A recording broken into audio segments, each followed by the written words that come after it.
ବନ୍ୟାରେ 4 ଫୁଟ ପାଣି ଆଜ୍ଞା ଆମେ ମଝିରେ ରହିଛୁ। ଆଚ୍ଛା କେତେ ଆମର ପାଣି ଥିଲା ଗାଁ ଭିତରେ ଗାଁ ଭିତରେ ନାଗି ଯାଇଛି ଦୁଆର ମୁନ୍ଦା ପାଣି। ଲାଗିଥିଲା ଏଇ ଯୋଉ ଘର ଯୋଉ ଗାଁ ମୁହଁରେ ହେଇଛି ତାଙ୍କ ଘର ଭିତରୁ ପାଣି ପଳେଇଥିଲା। ସେ ତ ପାଣି ବର୍ତ୍ତମାନ ଯୋଉ ବତୁରି ଘର ଭାଙ୍ଗି ଯିବ ଭାଙ୍ଗିଯିବ ବତୁରି ଯାଇଛି। ମାଟି ଘର ପକ୍କା ଘର ସିନା ନ ଭାଙ୍ଗିବ ପାଣି ପଶି ଯାଉଛି।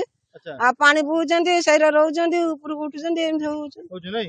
ସେ ପାଣି କମୁଛି ନା ବଢୁଛି? ନା ପାଣି ଟିକେ କମିଲା ଲାଗୁଛି ନାଇଁ।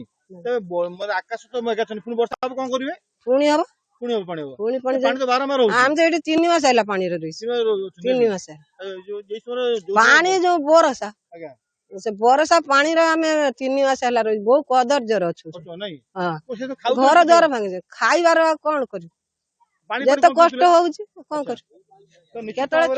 ନିଶ୍ଚିତ ଆଉ ଜଣେ ମାଉସୀ ଅଛନ୍ତି ପଚାରି ବୁଝିବା କଣ କହିବା ଆଜ୍ଞା କଣ ସ୍ଥିତି ଥିଲା ଆପଣଙ୍କର ଏଠି? ପାଣି ଆଉ କେତେ ପାଣି ଥିଲା? ପାଣି ତଥାପି ଦରଜାକୁ ଲାଗି ପାଣି ତ ଛାଡିଲାଣି ବର୍ତ୍ତମାନ ସ୍ଥିତି ଏଭଳିଆ କେମିତି ରହୁଛି ଆପଣ ମାନେ ସବୁ? ଯାହା ହଉଛି ହଉ ରହୁଛୁ ଆଉ କଣ ରହୁଛୁ ନାଇଁ